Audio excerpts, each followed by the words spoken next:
Hello. Hello. No, I'm an avid Hope for Huntington's disease page when my best friend got diagnosed with Huntington's. Oh, So my okay. best friend has it.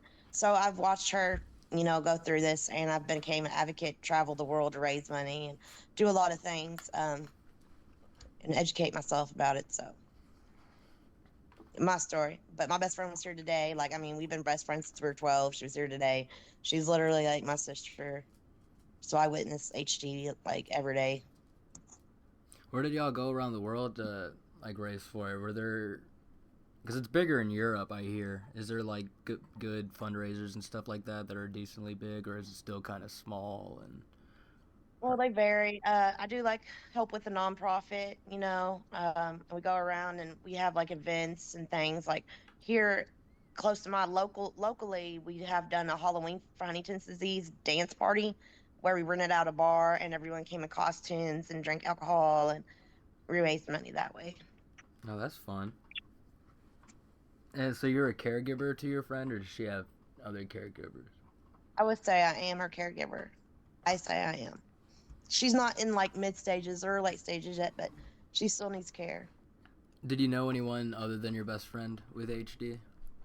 Well, once I made the group, I started learning when I made the group, I started like getting to know everybody that joined the group, and then when I started traveling, I met a lot of families, and then I started meeting people locally. So, but like personally, like best friend wise, like know everything about my best friend, yes, but I have made so many friendships online Mm-hmm. and through the events and stuff. Like I know a lot. I would say I know a lot of people with HG. I guess I would just like your input on how connecting with and I guess you've done it very in person too actually. But so how has connecting with the families been, and or are there any like individuals that stick out, I suppose? Well, everyone's story is different. There's the stories where you have the partners that are madly in love and they fight to this battle and do everything they can to not let HD win. And then there's some, like my best friend, when she got diagnosed, she was married for 10 years and her husband divorced her, took the kids, left her homeless.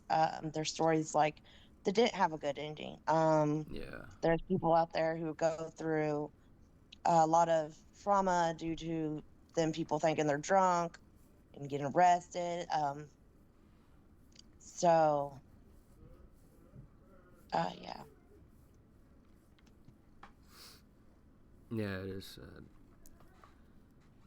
I remember when One that sticks out the most, though, I would say, I know Heather's story. She's amazing caregiver and wife and mother. I yeah, met she her is. through the events. I actually met her through the events. I love their story. I obviously I'm not going to love the sad stories, but there are different stories to everyone. But Heather's is always going to be one that sticks out to me. And then there was another couple. There was a gay married couple, Stuart and Carlos, who were at events, and he was the best caregiver to him. And he passed away recently, and Yeah. he was always dancing, even though he had, and he was fighting so hard. Carlos, who had HD, and he was always dancing. So his story stuck out to me too. That was a beautiful love story too with HD. So normally, like the loving HD partners that stick around, to me, amaze me because it's just so hard.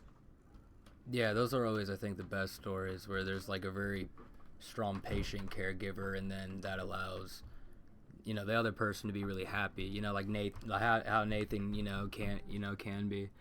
Um, yeah, my mom was quite like that too. She really tried to be very joyful throughout all of it, or most of it.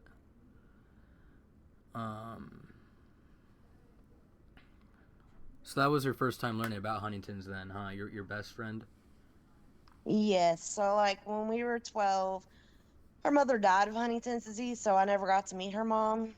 And she kind of like abandoned them, did drugs, and she didn't have a mom growing up, but she died of Huntington's disease. So we didn't really see it growing up, so we didn't know what we were in for. You know what I mean? Mm-hmm. But time has passed. We kept it in the back of our minds because we knew she could get it. It was a possibility, but we never let it bother us. We just let it go. And Yeah. but at say now we're 26 years old. and personality changes. I start seeing symptoms. I start questioning this. This is the disease her mom had. Start looking into it. Start wondering. Start freaking out. And she's freaking out. And we both were like, oh no. We didn't really say anything to each other, but we knew at that time. And that time I started making phone calls saying to people like my mom, I was like, I think she has Huntington's. And this is years later, like, more than a decade later. And so she went and got tested on her own when she was 26. She came up to me one day randomly. I didn't even know she went and got tested. She didn't tell me. She showed me the results. And then there I was like, you're lying. You're lying. And then she had to actually pull out the papers because when she told me she didn't have paperwork. And she went and got the paperwork and she said, I have Huntington's. And then that night I remember crying. And all I did was I went downstairs and studied the disease for like a whole year after that.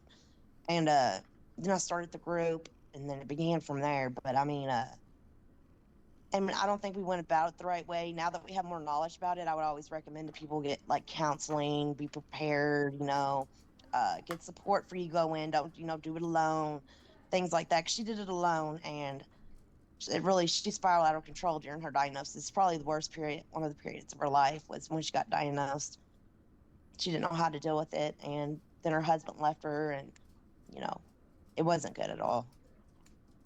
Yeah, that is sad. It is really good to have counseling. I think when my my little sister got tested, we were just kind of, I don't know, we knew what we were in for, because for her it really kind of, I don't know if it's worse or better to watch your parent go through it, but to really not know, and then also not have siblings too.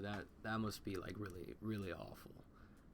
And I think that's why my little sister was able to take it, a little more well, just because we had prepared ourselves for it so much, But Mm. but yeah, doing that without all that is awful. There's a lot of people actually. Um, there's a very high suicide rate for that actually. For people who are very alone. So it's good that you Oh yeah, can my be best there for friend her. actually tried to kill herself a couple times. And one time, it was 10 more minutes. If I didn't take her to the hospital, she would have died. Um, so like, I didn't wait on an ambulance that day when I first, and I'm still traumatized from what happened that day. I put her in my car and I was going 100 down the street because I didn't think waiting for an ambulance was going to be okay. And by the time we got there, the doctors were like, 10 more minutes, your best friend would have died. Another time, she took a whole bunch of pills and told me, hey, I took a whole bunch of pills, but this time I wasn't around. That time I was around to come save her because someone called me and told me she wasn't okay the first attempt. The second attempt, I was in a whole different state. I had to call cops to go out there and look for her and help save her. And she, to this day, thinks her husband did it. And it was me because if I didn't get those cops involved, she would have overdosed and died. They found her and they took her, went to the hospital. So yes, I do get scared. If my best friend calls me suicidal, I'm always there for her, but I'm always also scared because of what I've been through, and I take it very seriously. And with HD, like you said, it's 10 times the national average. So Yeah.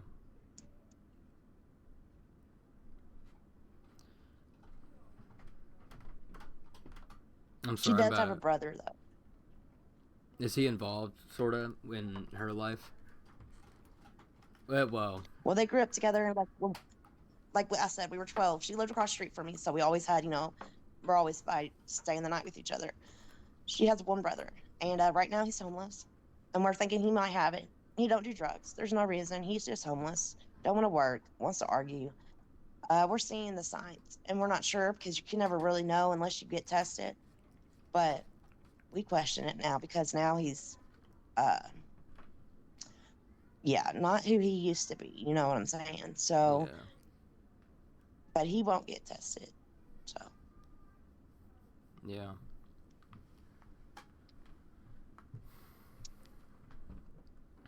Yeah, I'm sorry. That is very dark. It really is. Hopefully there is, hope with this treatment, or and they'll, or I guess he, allow himself to get tested, and hopefully that is a really, it's a really, because some people only get it when they're 60. So I mean, like you say, every story is different. So to have that like high of a CAG count, which I just assume it is, I mean, because based on the onset, you know. She's 47. Oh really? Okay, Hmm. never mind. I That's kind of I pretty guess I high, but yeah I wait her age, that was her age or the CAG? that's her CAG, Oh 47. yeah, no, okay, and her age is like, what is it? 34 now. Okay, But she started symptoms at the 26. yeah, that makes sense, yeah, So because her mom passed in like around 12. My mom passed when I was like 18. My bad, my dad got off work. I think he thought that's okay. I was playing video games or something. Well, her mom died when she was 16. She just wasn't in her life when we met. And at 16, Uh, she got a phone call that her mom was in the hospital dying. So she went to the hospital, and she never really knew her mom or anything, but she went to the hospital when her mom died, and her mom did say, I'm so sorry for everything, things like that before she passed. But other than that, she didn't really see her mom ever before. But she died when she was 16, and she did get to say goodbye to her mom in the hospital. that's good. She got to say goodbye. Mhm. Yeah, I remember when we were, or I guess when I was a kid, I was the one who actually lived quite close, and I planned on being there a lot, but then I didn't end up being there a lot, and I really should have, but I didn't do that, and but I was able to be there at the very very end, but um, So, what's your CAG number for your mom? I don't know. She never. I don't know. She never got tested until it was, she was nurses. You know what I mean? Like it got to the point where I mean she's obviously had it. And then maybe I knew, but my sister's is around 47 to 51, and I forget exactly what it is. I think it's 50 something, but I actually can't remember. Um, yeah, I And can't do you have remember. it? No, I don't. Did No. you get tested? Yeah, me and so my little sister has it, and then before her, um, me and Talissa, my older sister, we got tested and we were negative. So Congratulations. yeah, it's all right. Yes. So, how old is your sister? 20. Should we How take old are you? 22? I'll be. We are in our mid 30s. So, Yeah, she's supposed to start symptoms around 26 to 29, like mhm. same as your friend. And everyone's different. Like, my best friend didn't do drugs her whole life until she got diagnosed and was homeless. And she got on drugs for like 3 years of her life with Huntington's. Oh God, it was a nightmare because it made symptoms like really bad, and it was a nightmare. She was had very bad paranoia, hallucinations. I mean, she was hiding under like tables, saying people were after her, and it was the drugs and HD, and the Korea was bad because of the drugs. But now that she's sober, on medication, working, doing much better, not in a toxic relationship, which helps a lot. No stress for HD there. She's happier. She's more stable than she was when she was 26, and she's 34 now. And I didn't think that was possible. So for like about 5 years, it was a nightmare. Yeah. And for the last 3 years, it turned around, and I never thought it was going to turn around. I thought HD was going to get worse, but actually, you can like maintain and manage your symptoms just by your health and your stress and you're taking the medicine and what you do to make it be better. Because she was not taking care of herself, and when she wasn't taking care of herself, I mean, she was mean to me, breaking things, this and that. It was a nightmare. Like I never thought. I mean, there's times I couldn't even be her friend, even though I was her like caregiver. But I had a daughter that was like 2 years old, and my daughter sitting there calling me a fucking bitch because she would call me a fucking bitch for no reason, and I had to pick between her and my daughter. And at that time, I had to choose my daughter. She was 2, but then she finally got better and off drugs, and I took care of her again. But I never wanted to abandon her. But she started having needles in my home and just things like that. But she went and got help because she didn't have me to take care of her no more. And she went and got sober. She went to mental home, mental home. She's been in a lot of mental homes. And then she went to rehab. So she got sober, got mental help. This took about 3 years of mental homes, rehabs, medicines, therapies for her to actually be mentally stable where she is today. I mean, it was a road. Yeah.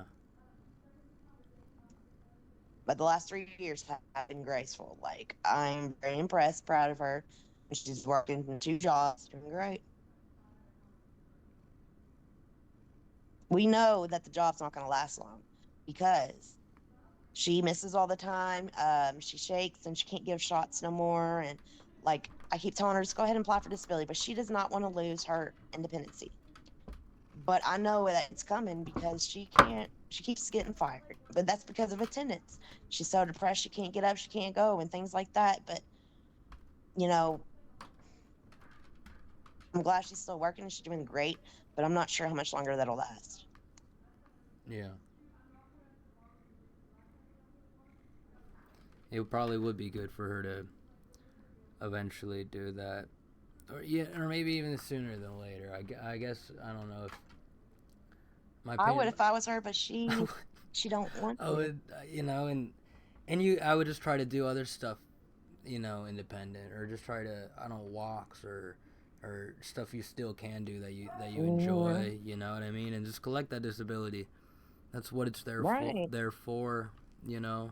And then she wouldn't have to stress at work and have symptoms. Maybe she could prolong her health and be healthier if she didn't quits working now. But she's very stubborn.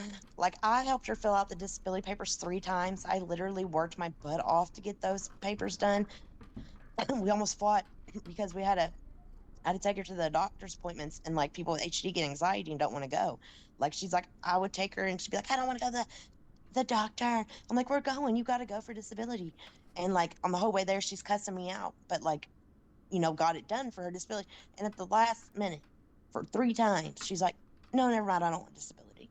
So I just quit. I'm done with helping her until she actually is serious about getting disability. But we have attempted, and I worked my butt off, and it was for nothing. Yeah, I'm sorry. There's probably gonna be a lot of times like that for you. Like, um, I remember some things, you know, like I could remember my mom getting pretty mean. You know what I mean? And she wasn't really like a mean person. You know what I mean? And it really what was the disease. You know, growing up, I would kind of decipher it. You know, be what was real. You know, because we were some like bitch ass kids, and what was the disease. You know, Mm-hmm. and figuring that out. But I remember when all the times I really know it's a disease was when my older sister, was just like doing her best, and my mom would even get a little like, violent there, sometimes, and that just was very out of the ordinary. And I mean, obviously it was a disease because her choreo was bad at the time, you know what I mean? I remember, but yeah, so yeah, I'm sorry for what you're going through, and you It's don't have better a, now. The a last big. 3 years have been good. She is very violent. Yeah, she's very violent. At the beginning, when it's all bad, she was very violent. Scary. It was scary. But the last 3 years have been amazing. It's been a turnaround, and I hope and pray and continue that we're going to work on her mental health so we can stay healthy as possible. We don't want to backtrack to where she was, Yeah, at right. the beginning. But she's having stress right now because she got remarried. First one left her because she got diagnosed, and well, today she came over and she got remarried, and they got separated, and she came and lived here with me for 5 months. Then she went to go live with her dad. She's back with her dad for now, but she's always welcome to come here. She always comes back and forth. I don't know, but he's stressing her out and triggering her. She literally was upset and crying today, and I'm just like, she does not need this, dude. And he doesn't even care or want to know about Huntington's disease. He don't even Did he not go ask through her. it with her mom, or were they separated? You know, like, Who? um, well, you say she's with her dad now. When her mom passed from Yeah. Huntington's, was her mom and her dad like separated, or was he a care? Yes.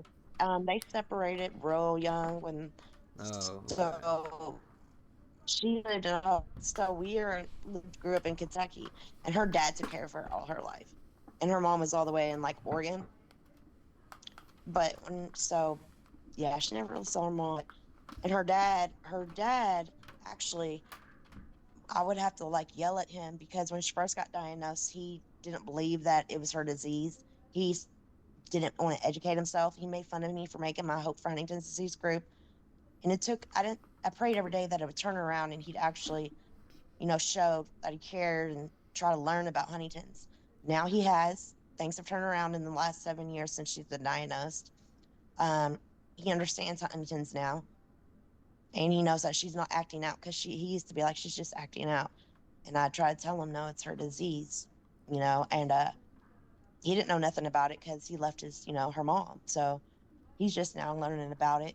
I say within the last year or two, he just now started coming around and understanding that she's not faking this. Like, this is real. Like, your Yeah, ex-wife died. you think he'd put two and two together, you know? I Mm-hmm. guess he did eventually, huh? Okay. Yeah, that is I'm glad weird. he did That's 'cause that's he's pretty gonna have sad, to. actually. That makes me a bit sad or disappointed or so, you Mhm. know. Yeah, especially being a dad Yeah. and she's like crying out for help, and even your own dad, and you don't have your mom. She really don't have a lot of family. She really just has like me and her kids. She has 3 kids, but they got taken from her, and they used her disease as a reason to take it from her. There's a lot of discrimination. It's a really sad case. Her husband said she's sick, and they used that in court against her. Said, and I thought that was wrong, but they can do whatever they want, I guess. Gave her their kids. She sees them like every other weekend, but they won't allow the kids to stay the night with her. It's all messed up, and that still hurts her to this day. She'll cry about it. But I'm like, at least you get to see him. We try to look at the positive, and I'm like, you are sick. Like, imagine having to take care of 3 kids and the stress of it add on, you know. But she's a great mom. Like, that should have never happened. I would maybe, and I guess maybe the pill I was talking about is still experimental, Hmm. and I didn't know that it was, but Well, I think the AMC 130 would be a miracle for those that are willing to try it. yeah, I think that if they can get in there and do whatever they got to do to the protein, whatever they got to mix around, um, to find a cure, it would be great. And I think wouldn't be a candidate, and I'm not a candidate, but I'm definitely for anything to cure Huntington's disease. And I have a whole group of people with Huntington's disease, and I know that I could find some that would be willing to do it because there are all kinds of people with Huntington's I know to fight for. because I mean everyone's just holding their breath for AMT1 or the oral pill they also got too, Mhm. and hoping that also it'll be affordable, which is that's the whole reason we started a nonprofit is because we don't know if it will be. No, that's a great thing. So you're trying to get money to provide people to be able to get this treatment? Is that what it is? Yeah, maybe travel to get there, but anything else it doesn't really branch out, from that because there are a lot of other like Mhm.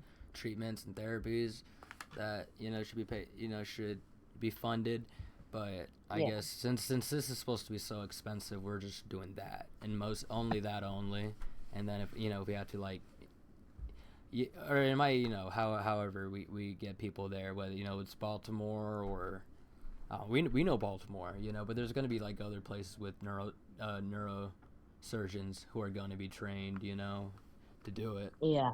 But because what they do is they go to the middle of the brain, and, like spray it in Hmm. there, but like they have to like do really small amounts at a time, so it takes just so long. It's supposed to be like 12 to 18 hours of surgery that is. That's crazy. Yeah, that's what they said a long time.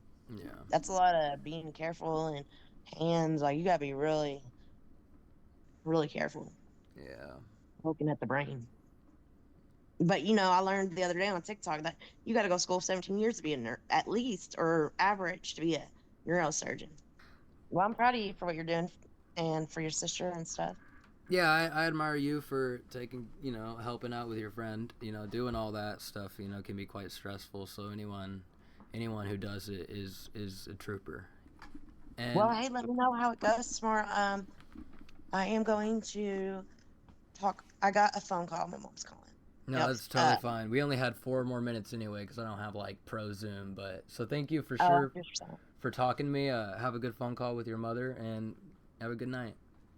thank you. Bye. Bye.